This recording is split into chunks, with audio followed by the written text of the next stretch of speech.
rasuluh la nabiyya ba'dah.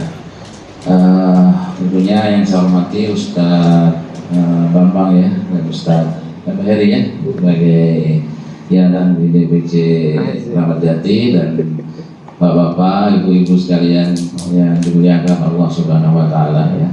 Kalau melihat mukanya, kelihatannya adalah wajah-wajah apa namanya, yang penuh dengan apa? Terus mukanya ya. Baik ya, sebelum masuk ke materi ini kita lihat dulu ya. Saya pengen tahu antum ini masuk zaman mana nih?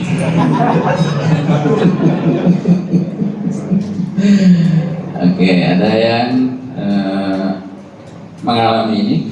Ada yang Masya Allah, yang luar biasa berarti. Ada ya. Ini? Nah, berapa yang berarti umurnya? Ini? Ada juga, Masya Allah. Ini? Ya.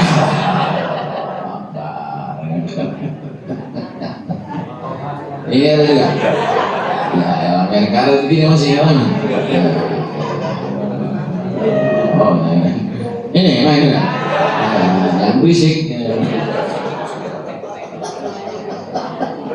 Berisik banget ya. Ini? Ibu juga sama, ibu. Ya Allah. Ini apa lagi ya? Enggak.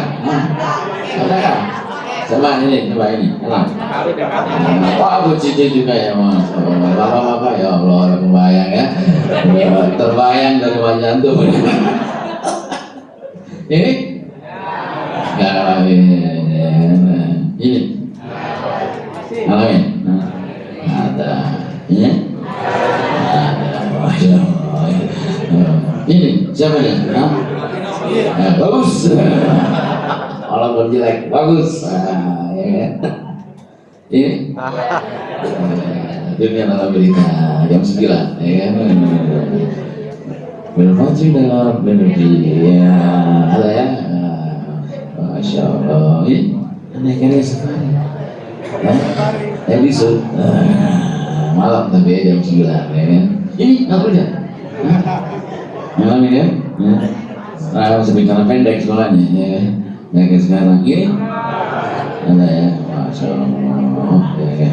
Luar biasa ya, nantinya ini nonton di kelurahan, ada yang lihat TV. Terus saya dulu, nah dulu sama sekarang ya, bila ya ini masih handphone sudah umat ya, Nokia ya kan ya. Sekarang berbeda, itu sudah yang canggih lah handphonenya ya. Yang kita lihat adalah fenomena misalnya ini sekarang ya, viral polisi minta klakson telolet ya, saat lalu lintas. Dan kalau saya tinggal di Utara, kalau sore itu atau pagi anak-anak kumpul ya, di depan pintu masuk tol ya, cuman mau dengerin klakson telolet aja, nggak mau ngapain, dengerin aja ya. Nah itu bisa bayangin ya kan. Kan unik ya sekarang ini zaman sekarang Indonesia mungkin belum ada ya. Kalau yang sebelah kiri yang tahu di mana? Itu di Korea Selatan ya. Jadi hari Minggu, Sabtu itu libur, mereka di rumah. Beda sama kita ya, ke mall, ke PGC ya kan. Kalau mereka Sabtu Minggu di rumah, sehingga mereka pesan makan atau apa cukup di iman namanya, tinggal pencet aja di HP, nanti diantar pas mereka pulang. Di sini mungkin belum ada ya. Inilah potret remaja kita ya kan, yang luar biasa ya kan. Dan terakhir juga kita lihat ya, ini anak-anak sekarang ya, apa namanya, nyampe rumah main HP, dimarahin mama, main HP mulu bukannya belajar ya. Ini ada yang ngalamin? Ngalamin ya? Amin, kawanku, gak bisa, wah, kebayang ya. Ini femina, zaman sekarang nggak ada, jarum nggak pernah Vina Gaver ya. Masya Allah, udah kebayang ya. Nah ini beda nih, ini role model zaman sekarang, zaman dulu. Ya, yang tahu siapa nih? Ya, pasti nggak tahu. Indonesian Programmers. Jadi sekarang ya, yang mereka kalau kita tanya anak sekolah mau jadi apa, ya pengen jadi gamer, ya pengen jadi apa namanya YouTuber, ya pengen jadi selebgram, udah berubah. Ya, udah nggak ada menjadi guru, menjadi dokter, nggak ada. Ya, dikit paling. Nah, itu problemnya ya, Bapak dan Ibu sekalian. Tantangan kita adalah seperti itu, dan kemarin juga kita melihat satu kasus yang cukup viral, di mana ada seorang anak ya yang diberikan sanksi oleh kepala sekolah, ya kan, karena merokok. Sebenarnya tindakan kepala sekolah sudah benar, ya. Guru menghukum itu kan dalam rangka mendisiplinkan, sudah dilindungi undang-undang ya. Sebenarnya nggak salah. Kalau saya sendiri dari mulai SD sampai SMA dibully teman-teman biasa, ya kan. Kalau guru dari mulai ditabok, dijambak, dibanting, jadi nggak kurang-kurang lah ya. Cuma saya nggak pernah lapor gitu, karena kalau lapor dipukul lagi. Bisa lapor. Kalau dipukulin lagi, nggak usah lapor, diem aja ya. Dipukul pakai penghapus yang kayak gini gitu kan, pukul penghapusnya, ya kan, pukul, ya, tangan tidak tangan apa ya kan, ya udah biasa aja gitu, ya kan, nggak ada dendam sama guru, nggak marah, nggak ngadu sama orang tua.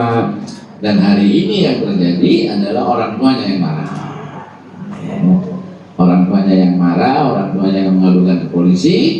Dan kemudian gubernur juga Banten waktu itu juga mengambil tindakan memecat, tapi Allah Subhanahu Wa Taala punya rencana lain. Ya. Jadi zaman sekarang ada yang namanya netizen. Ya. Judul terakhir dari Facebook di medsos itu kemenangan netizen. Jadi cukup netizen saja. Ya. Jadi Allah gerakkan supaya jarinya itu, ya kan. Ada yang bikin meme anaknya sama ibunya lomba rokok, macam-macam. Ibu udah habis sama netizen, dikuritin semuanya. Ya udah, kalau seperti itu udah berbalik kondisi. Ya, kondisi berbalik. Ya. Sehingga terpaksa gubernur akhirnya mengambil kebijakan, ganti kebijakan. Ya. Malah kemudian dianggap kembali. Ya memang sudah benar. Tindakan yang dilakukan oleh Bu Dini kepala sekolah itu sudah benar, ya. Sudah benar, saya membela Bu Dini karena nggak ada sekolah zaman sekarang, orang tua ya zaman sekarang takut anaknya dibully, cari sekolah anti bully, mana ada, ya. Nggak ada sekolah anti bully, ya. Kemana sekolah paling mahal di Jakarta dibully juga, nggak ada. Anak saya punya anak 5 ya, anak yang terakhir ikut camping kemarin di Cibubur, belum lama lah perpisahan gitu ya. Ya orang tua saya ikut grup IPST, ikut grup orang tua. Itu di grup orang tua ramai bukan main. Bu guru, anak saya belum minum obat. Ya Allah, jam 9 malam. Bu guru, anak saya pakai guling kalau tidur. Masa camping pakai guling. Dan yang lebih mengenaskan ada orang tua yang bikin tenda di sebelah anaknya. Karena saya nggak bisa tidur kalau ada saya, ya Allah.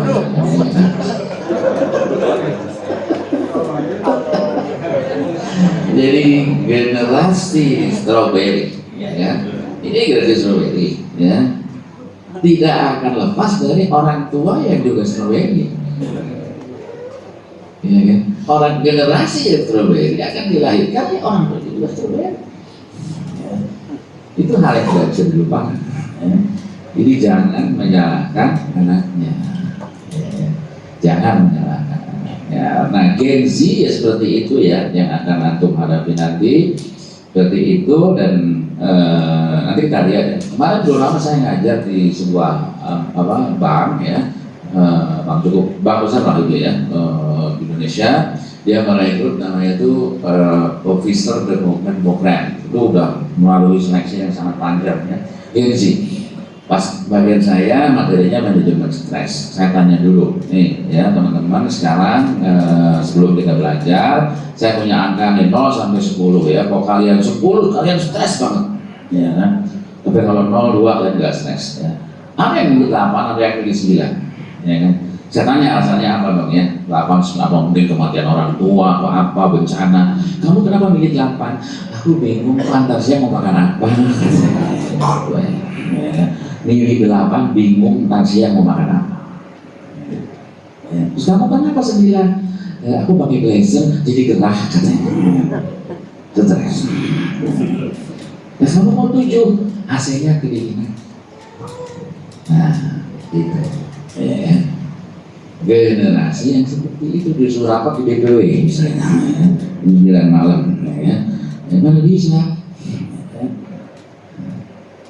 Di DPP kemarin Rakornas ya, bukan Rakornas, ada pertemuan kaderisasi seluruh Indonesia ya, yang dihadiri oleh seluruh ketua kaderisasi DPW seluruh Indonesia. Ada ketua kaderisasi DPW yang mengatakan begini, dia punya anak di SMA, ya kan? Anaknya sudah ikut tarbiyah ya, sudah ikut. Ayo kita tahu tarbiyah. Ayo, ini ada yang ikut tarbiyah nih, ada semua. Ya. Oh bagus aja. Nah bapaknya kasih materi tentang Ma'rifatullah. Ya. Minggu depan nggak ada yang datang, bubar.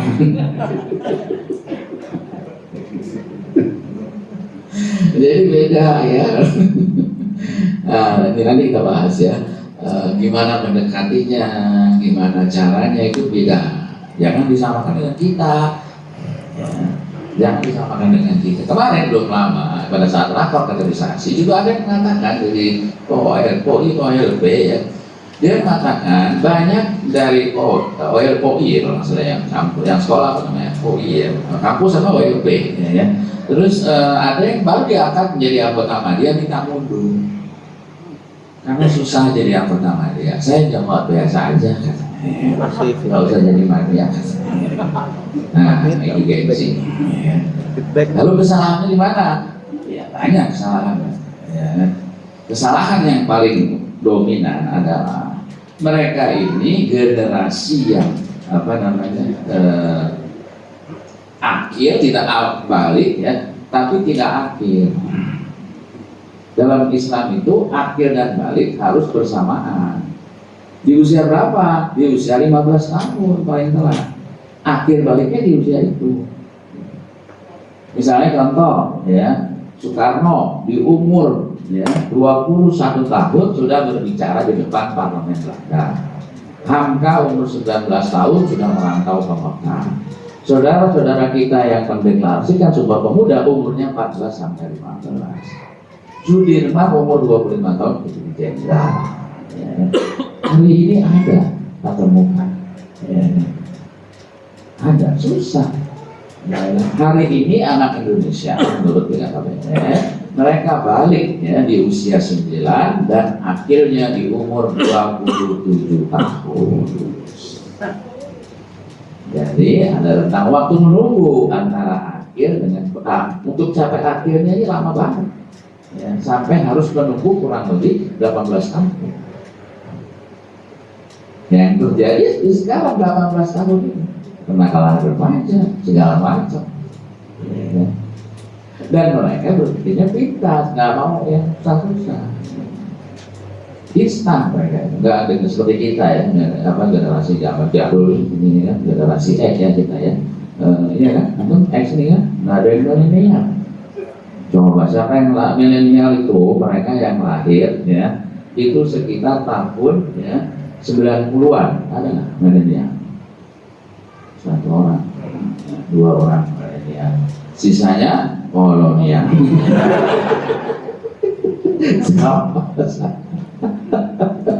Iya ya, milenial itu usia segitu kalau di Indonesia, ya kan. Gen Z 2000 sampai 2010, ya kan. 2010 kesini Alpais lebih mirip, ya, lebih mirip.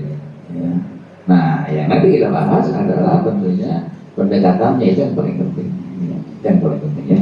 Nah itu di awal ya, Bapak Ibu sekalian, review saja sebelum kita membahas ke materi inti. Ya kan? Ini pengantar aja sih, ya.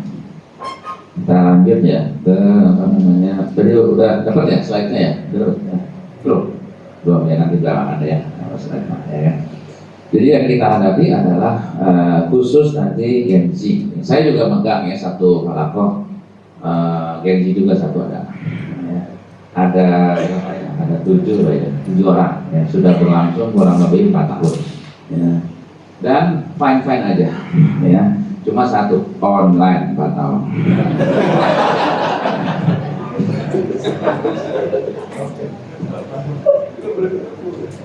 Gak mau pulang. Mana itu tuh? Zamannya udah apa namanya? Berubah apa sih? Ustaz saya mau apa tapi online. Ya udah. Online. Ya, jalan sekarang. Dan kehadirannya 90%. Nah, dibanding saya punya asal yang 3 kelompok. Ya. Kelompok yang kedua ini generasi udah muaid ya. Mereka itu sudah lama ya. Tarbiyah itu ada yang 20-25 tahun gitu ya. Dulu 30-40, sekarang udah tinggal 13-14 gitu ya. Nah, udah pada jadi media yang dewasa dan lain sebagainya gitu kan. Cuma 14, cuman kehadiran mereka ini ibarat layangan putus di sini ya. Jadi kalau ada yang setahun sekali ada yang setahun 2 kali gitu. Ada yang 3 bulan sekali ya. Tapi nggak apa-apa gitu. Kita tuh mengelola orang itu nggak bisa sakit ya, nggak boleh kaku gitu. Nggak harus begini, nggak bisa ya. Ada begini, bukan ya.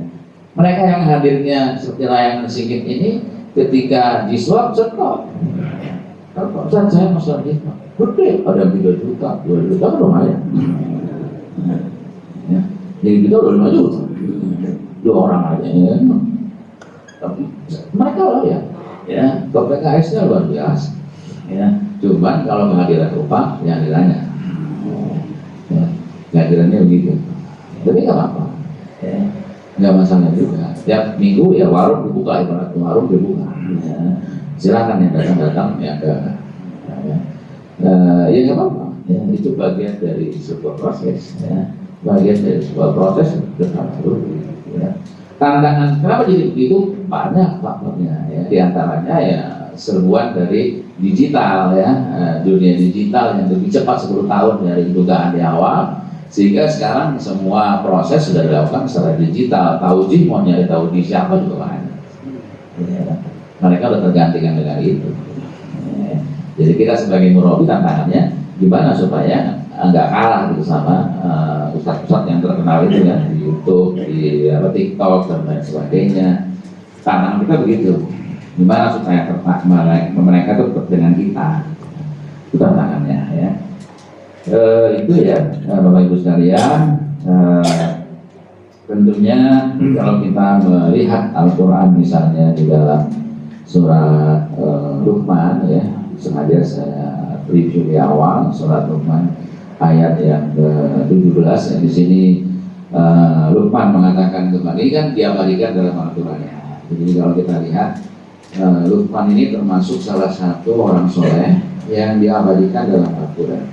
Kalau diabadikan di dalam Al-Quran berarti dia sesuatu ya, ya. Artinya apa yang dia ajarkan itu luar biasa. Misalnya kan Luqman berkata kepada anaknya, ya bunayya la tusyrik billah ya. Wahai anakku, itu ya bunayya ya. Ya bunayya itu kalau para ahli tafsir ini sama, ini juga ya bunayya kan ya. Sapaan karena kedekatan.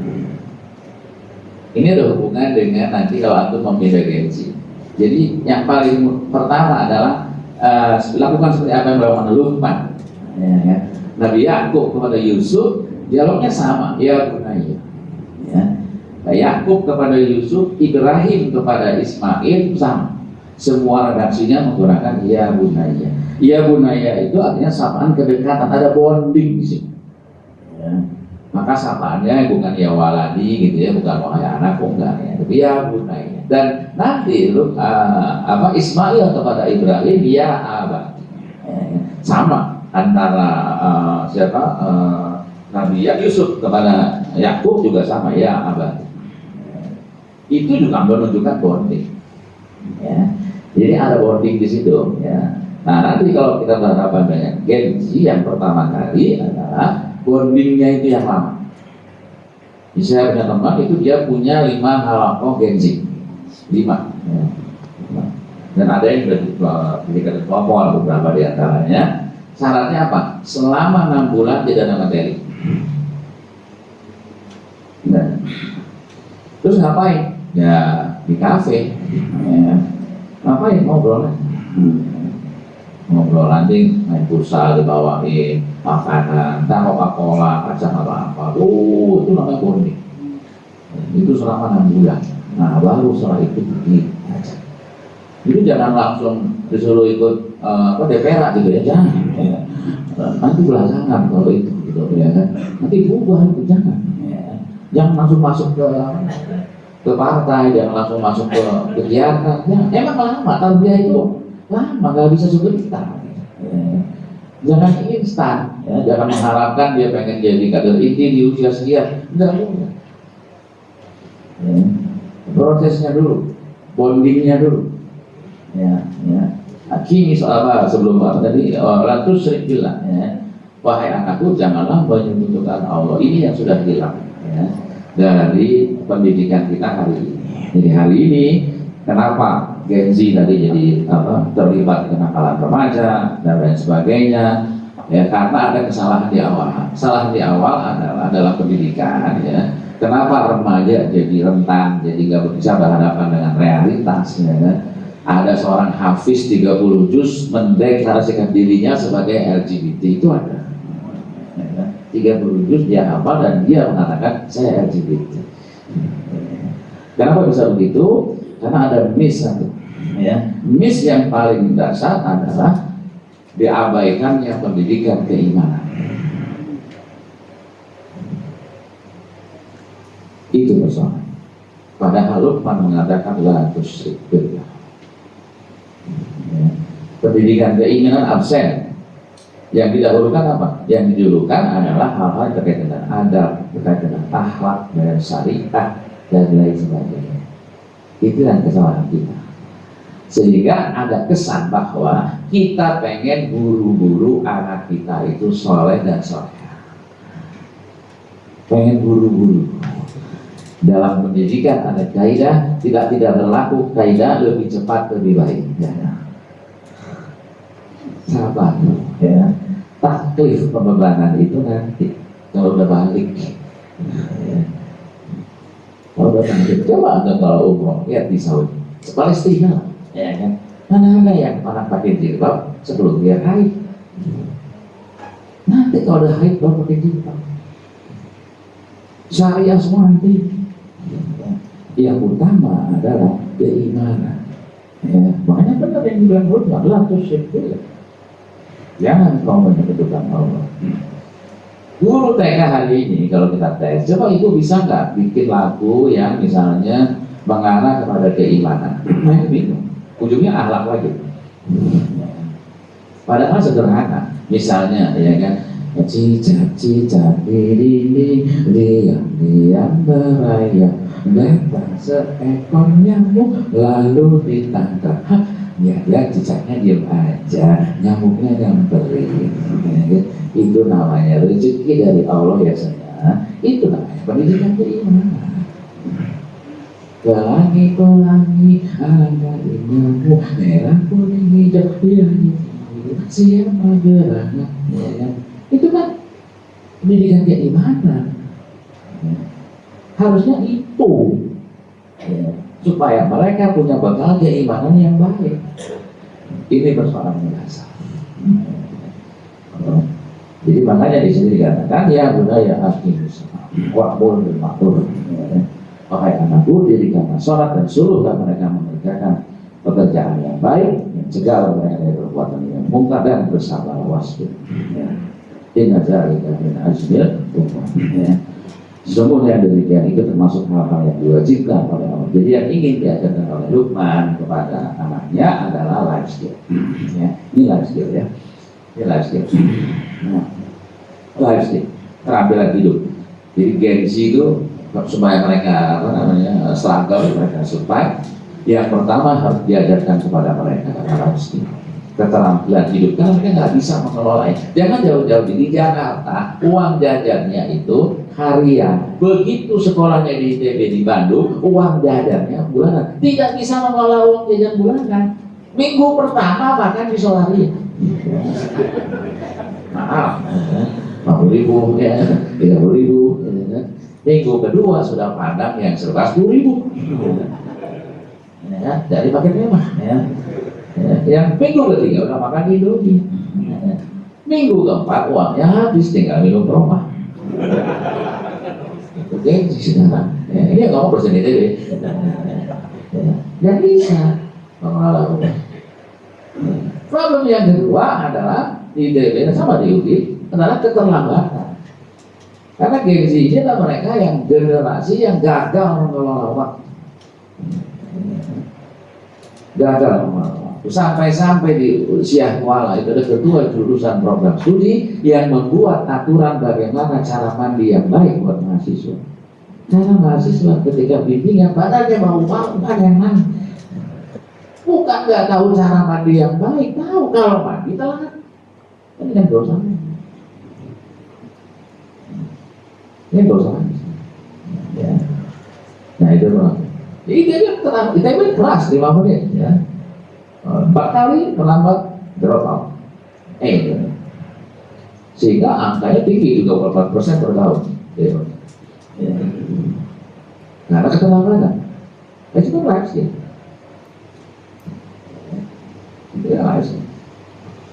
Sekarang gimana? Ada anak zaman sekarang yang motornya beli sendiri, bensinnya beli sendiri, ya, motornya dari orang tua, bensinnya dari orang tua, HP-nya dari orang tua, pulsanya dari orang tua, uang dadanya dari orang tua.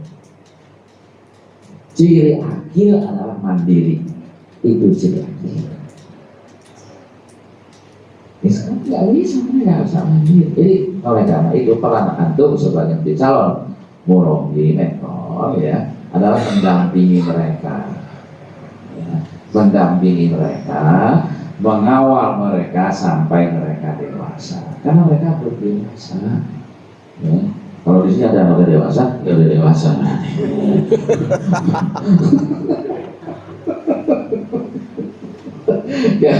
Kalau mereka itu belum dewasa, belum akil, nggak bisa dipaksa. Ya, harus begini, nggak bisa bubar itu. Pelan-pelan. Ya. Bertahap, jangan terburu-buru. Ya kan? Tadi kata Bu Cici tadi, ya kan? Dengan rasa. Ya. Harus deket, bangun bodinya, lama-lama. Ya. Ya bangun. Tapi komitmen akan terbangun nanti. Ya. Tadi pernah saya sampaikan, komitmennya terbangun. Ya. Bisa, asalkan memang kita aja sabar. Ini persoalan tantangan di kita ya gitu ya. Ngomong banyak banget ngomongnya. Kemudian bapak-bapak ibu-ibu sekalian, ini manfaatnya kalau kita bertarbiyah ya. Jadi tentunya banyak ya, dan kita ingat hadis sebaik-baik kalian adalah yang bermanfaat untuk orang lain, kan begitu ya. Itu hadis, sebaik-baik kalian adalah yang paling baik terhadap istrinya ya. Sebaik-baik kalian adalah yang memberi makan ya, banyak berlapang ya. Sebaik-baik itu ukuran, sebaik-baik kalian adalah yang belajar dan mengajarkan Al-Quran. Itu ukuran sebaik-baiknya orang, akhlak ya. Sebaik-baik ya. Dan kita pengen jadi sebaik-baik tadi ya. Sebaik-baik orang ya. Itu kan sangat kita inginkan, bermanfaat untuk orang lain kan, itu kan yang paling kita inginkan. Karena sukses itu 3 syaratnya ya, jangan lupa. 1, sukses itu adalah happy ya. Di kalau punya anak yang lagi kuliah, lagi sekolah, happy nggak di sekolah? Karena hari ini di UI ada 50.000, bukan hari ini, 2 tahun yang lalu ada 50 orang yang mau di DO di Kota Suku. Kenapa begitu? Karena nggak mau kuliah di situ, tidak happy. Happiness, happy nggak bahagia. Nah, yang kedua, bermanfaat untuk orang. Itu baru sukses. Dan yang ketiga, teraktualisasikan potensi yang dia. Pikir sebenarnya mau pekerjaannya Gojek, mau pekerjaannya pemulung itu nggak penting. Ya, yang penting tiga terpenuhi, dia happy, ya, dia bermanfaat untuk orang, ya, dan tentunya terrealisasikan potensi yang dia miliki. Ya. Saya juga dulu nggak bisa ya membina, kalau ngomong juga gagap gitu ya. Tapi mulai diajarin tuh sama senior saya dulu waktu di UI, diajarin gitu gimana ngomong di depan orang gitu ya. Dan saya bisa, pertama kali saya diminta bicara di depan Dewan Mahasiswa se-Bandung Raya ya. Pertama kali bicara se-Bandung Raya ya. Waktunya 2 jam dan saya dalam 10 menit sudah selesai, nggak tahu lagi apa yang mau disampaikan.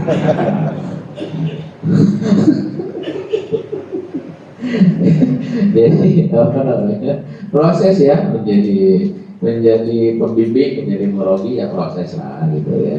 Saya sudah 20 tahun lebih, 23 tahun lah menjadi murabi, menjadi pembimbing juga, menjadi nakib juga ya.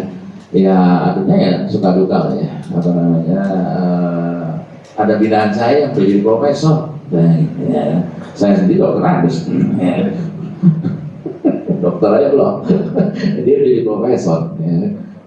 Itu kan kenikmatan kita. Jadi ketika kita sama lah kayak seorang ayah, ya kan? Ayah adalah orang yang bangga kalau anaknya itu lebih sukses dari dirinya. Nah, ya kan? Hanya ayahnya yang bangga, dan dia akan membanggakan kepada semua teman-temannya bahwa anaknya jauh lebih sukses daripada dia. Sama, ya. Kita bangga kalau binaan kita sudah pada sukses, berhasil. Nah ini manfaatnya ya. Jadi ya ada regenerasi. Kita mesti berubah ya. Harus jangan antum-antum lagi nanti gitu yang duduk di DPC ya, di kaderisasi, harus ada regenerasi. Ini kesalahan kita ya. Saya umur 55 tahun, ya, sudah pensiun ini harusnya. Sudah memutih. Kalau juga putih lah putih. Jenggotnya udah putih, ya kan? Rasul umur 53 tahun perang, umur 53, saya umur 55 udah minum amlodipin, mau perang.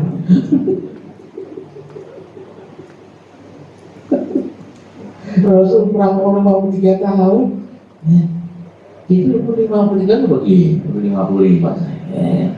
Ya malam amlodipin, pengen jalan darah, ya. Ya Allah, repot. Disuruh praktis susah, ya. Disuruh rapat ngantuk. Lama dikit rapat. Ya Allah, sebelah saya orang tua juga lagi. Ya, umurnya 65. Ya Allah, lebih tua daripada kita. Ya, ya janganlah ya, harus ada regenerasi. Jadi kita nih Gen Z ini kita persiapkan. Insya Allah bisa ya. Insya Allah bisa. Ya. Bisa asalkan kita tak sabar ya. Prosesnya memang nggak gampang seperti kita ya. Jangan disamakan dengan kita ya. Ingat, didiklah anakmu sesuai dengan zamannya ya. Harus berbeda caranya. Insya Allah bisa ya. Insya Allah ya. Mereka itu orang-orang yang pilihan kok, cerdas mereka ya. Tinggal bagaimana memanfaatkannya saja gitu, ya. Salah satu peran penting kita sebagai murabi adalah kita akan berhadapan dengan binaan yang berbagai macam karakter gitu ya, karakternya berbeda-beda. Dan tugas kita adalah bagaimana mentransfer knowledge, mentransfer nilai ya, tarbiyah itu kepada mereka. Caranya bagaimana ya, kita harus tahu tiap hati itu punya kunci gitu ya, kan? Kita harus tahu kuncinya yang tepat di mana gitu, supaya dibuka plak itu nyambung. Nah itu namanya bonding. Supaya plak buka, dia ikut nurut gitu apa kita mau. Nah ya, itu yang lama ya kan? Sampai jam berapa ini Ustaz? Belum, baru boarding ya. Lamaan sih ngomongnya ya. Salah satu keuntungan menjadi murabi, kita belajar ya dari murabi yang mungkin sudah meninggal ya orangnya di Jogja ya. Ini luar biasa nih murabi. Mungkin antum sudah banyak kisahnya ya, kisah murabi yang luar biasa lah ya. Suatu hari beliau ini dalam perjalanan ya dengan keluarga habis ngisi halakoh kayak kita. Kalau di Jogja nggak ada kita ya, jauh. Nah, kita kan antum ya Allah DPR-nya jalan kaki bisa. Ya. Kalau di sana nggak bisa. Ya. Ada yang bahkan kalau di Kalimantan tuh untuk ngisi tuh ada yang sampai 6 jam jalannya gitu ya kan. Pakai motor ya, ada yang naik bak terbuka gitu. Untuk ngisi halaman aja. Oh mereka perjuangannya luar biasa. Nah di Jogja waktu itu ya nggak semodern sekarang ya kan, belum semaju sekarang gitu ya kan. Ini beberapa sekarang 15 tahun yang lalu, ya kan. Itu enggak sampai 20, mungkin 15 ya kan. Dia pulang habis ngisi halaman di daerah yang jauh gitu, ya kan, berat dengan anaknya gitu ya kan. Tapi hujan begitu lebat ya kan, petir dan lain sebagainya, angin dan jalannya licin sehingga ya namanya musibah ya, nggak ada yang tahu. Ingat ya, nggak ada yang tahu, nggak ada di kalender kalau musibah itu ya, jadi tiba-tiba aja ya nggak tahu mana taksi muda ya nggak tahu ya, biaya 100 Pak, nggak tahu, jatuh mobilnya ke jurang sekeluarga ya. Nah tapi ya namanya juga ya Allah masih memberikan pertolongan ya, Allah berikan kemudahan, mobilnya nyangkut di sebuah pohon, dahan pohon yang kuat gitu, sangkut kebalik gitu ya mobilnya ya. Nah, lalu kemudian ya nggak ada HP, waktu itu belum ada HP sehingga susah gitu ya kan. Teriak-teriak aja paling ya, tolong gitu ya, tiba-tiba ada yang dengar dan kaget gitu ya, di apa namanya, belum sampai jurang sih ya, tengah-tengah lah gitu ya kan. Nah, ada yang dengar kemudian dipanggil orang, akhirnya diderek ke pohon depan, ditarik mobilnya gitu ya kan. Mobil semua selamat, mobil terakhir semua selamat, mobil selamat, dan baru setelah itu dahan pohonnya jatuh. Jadi itulah keberkahan dari menjadi seorang yang merugi. Artinya jangan khawatir ya, kita nggak minta bayaran ya, mobil nggak dibayar, nggak dibayar, tapi nanti pahalanya ditransfer ya dari Allah Subhanahu Wa Taala. Gitu dong ya. Atau di antara rekening saldo, dicek tiap hari. Kalau ya udah habis ya. Saldo di akhirat harus dicek gitu ya. Rekening pahala dan dosa itu gimana? Ya. Harus dicek terus, dipantau. Ya, jangan yuk. Nikmatnya mentarbiyah ya, amal yang terindah ya, ahsanu. Ingat kita masuk surga itu dengan ahsanu amal ya, dengan amalan unggulan ya. Amal unggulan adalah amal yang memang kita mudah melakukannya ya, nyaman ya, dan terus berulang-ulang pengen melakukan itu gitu, ya kan, senang banget, itu namanya adalah amal unggulan ya. Misalnya contohnya banyak ya, Bilal itu wudhu, kemudian kalau Abdurrahman bin Auf itu sedekah ya, banyak lah ya kalau dicontohin tentunya banyak sekali ya kan. Ahsan wa amalan ya, tiap orang pasti punya ya, ini pasti ada, nggak mungkin nggak ada ya. Tinggal kita pilih aja apa yang menjadi ahsan wa amalan buat kita ya. Dan ya tentunya ini dalam melanjutkan apa namanya, peran dari Nabi dan Rasul ya. Tugas Rasul dan Nabi adalah mentarbiyah orang ya, mentarbiyah akidah. Jadi nanti jangan lupa ya, Gen Z awal-awal sebaiknya di materinya dari akidah, dan tentunya dengan teknik dan penyampaian yang agak berbeda ya kan. Ini saya pikir tadi sudah ya kan ya, Bapak Ibu sekalian. Peran murabi ya, tentunya kalau antum berperan jadi murabi, jadi nakib ya kurang lebih mirip ya kan. Cuma bedanya ikatan antara kalau nakib itu ikatannya adalah perjanjian bayar ya. Tapi kalau murabi dengan binaannya itu hubungan personal, itu bedanya ya. Jadi beda ikatannya ya. Ikatan nakib dengan adolnya ya ikatannya ya penugasan ya. Tapi kalau murabi dengan binaannya ikatannya hubungan personal. Sehingga nggak bisa main pindahin aja, nggak bisa ya. Nggak boleh, nggak bisa, karena hubungannya personal ya. Harus kuat personalnya gitu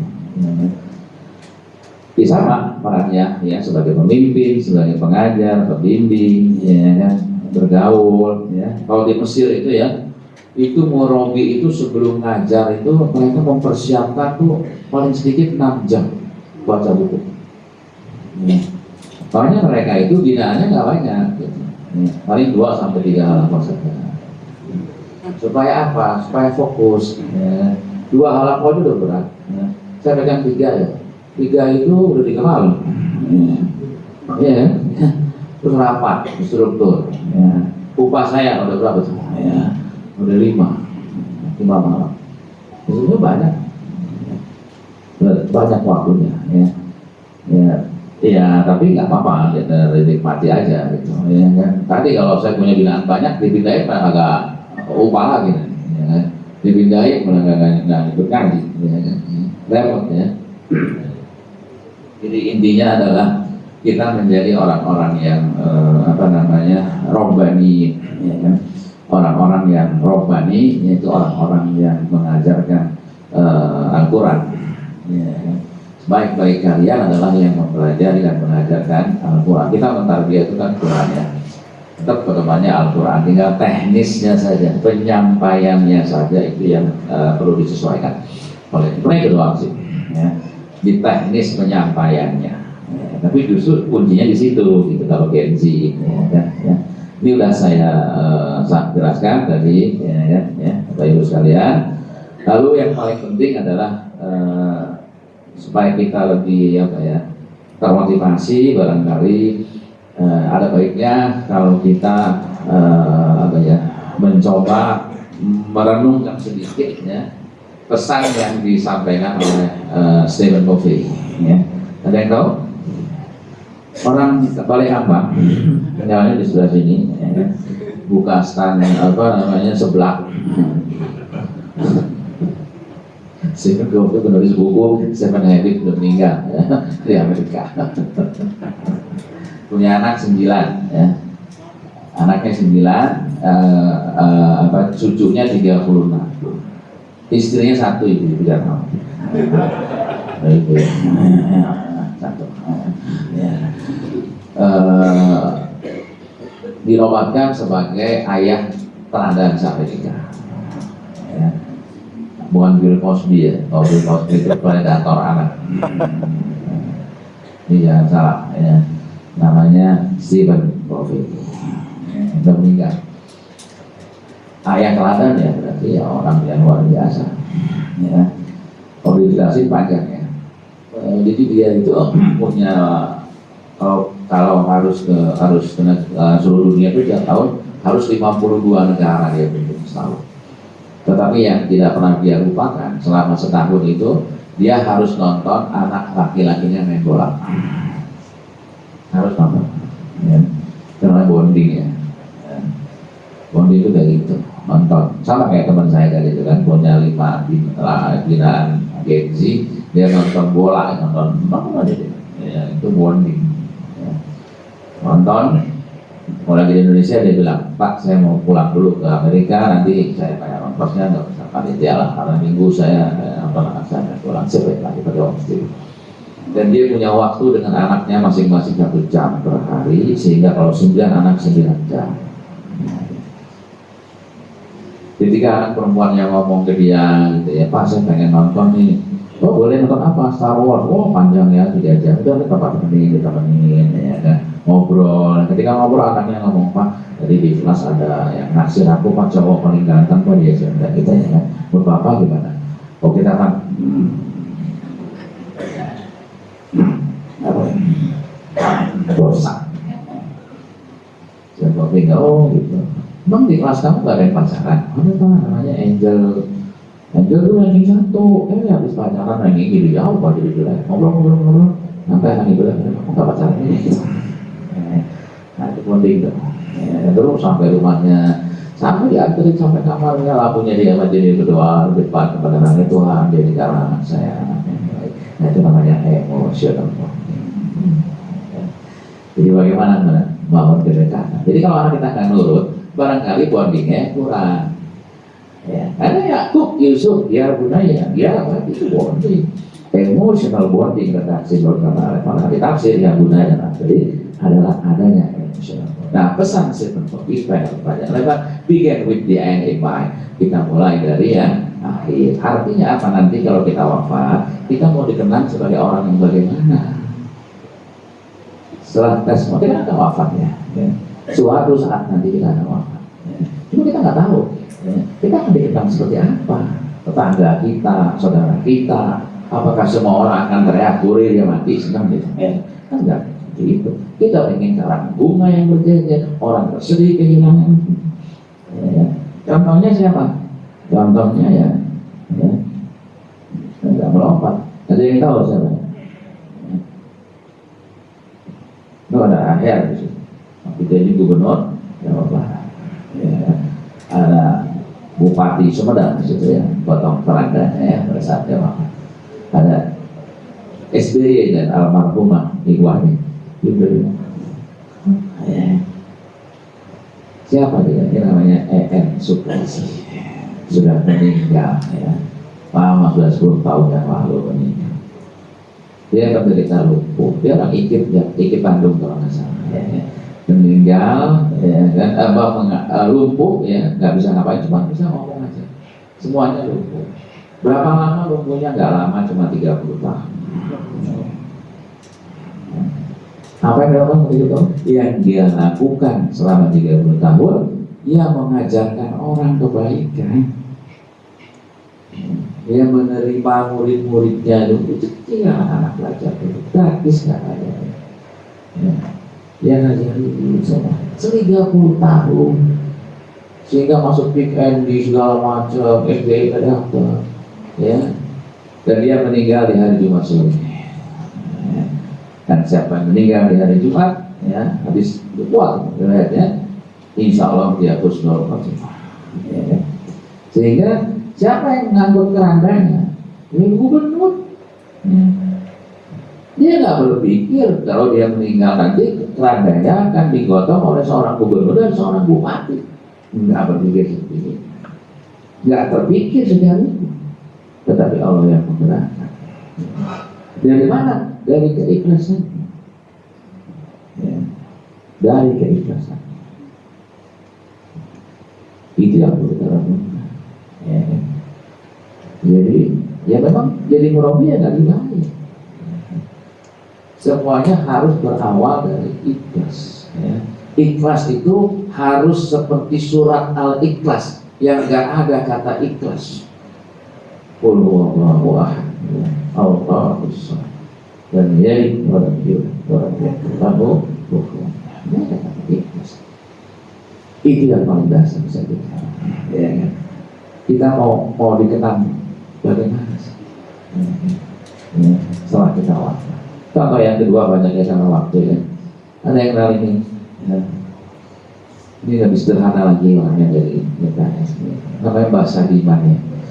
Tinggalnya di lereng Gunung Lawu ya. Tahun 64 Gunung Lawu bakar ya. Lereng Gunung Lawu terbakar ya. Irigasi jadi masalah air susah ya. Dia berinisiatif menanami lereng gunung ini. Dia orang miskin ya. Tanah luas tanahnya hanya 6 rumahnya bilik ijuk gitu ya kan, tanah bukan ubi ya kan. Kerjaannya mencari rumah. Dia terpanggil, jiwanya terpanggil ya. Jiwanya terpanggil dan akhirnya apa dia lakukan ya kan? Dia menanami lereng Gunung Lawu itu dengan bibit-bibit kayak buah jati, pinus ya. Awalnya dikira orang gila ngapain tanah tandus gitu ya. Tapi dia nggak peduli dan dia menanam nggak banyak ya, cuma 11.000 bibit, 11.000 dan berapa luas? Nggak luas, hanya 100 hektar. Berapa lama? Tidak lama, hanya 20 tahun. Ya 20 tahun kemudian pohon jati udah besar, cemara udah besar, pinus udah besar, air udah selesai, nggak ada masalah. Orang belum tahu siapa dia. Dan baru terakhir diketahui bahwa siapa semua ini, peran siapa yang bahasa ini. Akhirnya masuk DKM, dapat penghargaan dari PDD terakhir. Ya semula berawal dari ikhlas ya. Nah itu mungkin satu hal yang renungan ya, dan perlu kita pikirkan nanti gitu ya, Bapak dan Ibu sekalian, karena pada akhirnya ya wa alaisa lil insani illa ma artinya dan bahwasannya ya, seorang manusia tidak memperoleh ya selain apa yang telah diusahakan. Ya kembali kita untuk surga ya karena amal kita di antara, walaupun sebagian dengan rahmat ya, tapi di dunia beramal karena itulah yang akan membuka pintu surga. Ya. Dan kita ini hanya akan dinilai bukan nanti status keanggotaan itu nggak akan ditanya. Orang lain yang ditanya apa yang sudah kamu lakukan. Dan semua orang akan dinilai usahanya. Ini renungan yang perlu kita pikirkan ya. Yang berikutnya saya langsung ke poin penting, ya kan? Apa tujuan tarbiyah? Ya, tujuan tarbiyah adalah proses belajar yang berkesinambungan. Ya. Jadi harus ada never ending improvement, ya. Memperbaiki diri maksudnya. Ya. Kayak Umar mengatakan, makanya hisablah dirimu, ya, sebelum datang hari hisab. Kan begitu kata Umar. Maka berjalan ya, kan? Hisablah dirimu. Jadi fokuslah, maksudnya apa? Fokus kepada kekurangan diri, aib diri kita, memandang buruk diri sendiri, kata para ahli sufi, ya, dan memandang baik orang lain. Ya. Ciri orang tawadu itu adalah selalu memandang buruk diri sendiri dan memandang baik orang lain. Ya. Itu ciri orang tawadu. Ya. Jadi artinya apa? Karena memandang buruk diri sendiri, fokus kepada aib diri sendiri, ya kita nggak sempat mikirin orang. Ya. Nggak berpikiran orang, yang kita pikirkan adalah diri sendiri. Ya. Lewat mana ya? Lewat tarbiyah. Ya. Kita baca buku kan, kalau tarbiyah kan Al-Qurabi, baca buku, literatur, sekarang banyak dari YouTube, dari manapun gitu ya. Kita baca dan kita singkat, kita ringkas, ya, kan, jadi sebuah materi yang menarik. Kita harus belajar. Ya. Terus ya, sampai kita wafat. Ya. Dan yang kedua adalah proses being, ya, being, ya. Menjadi baik, ya, prosesnya menjadi being, ya, being human, gitu ya, manusia menjadi seorang manusia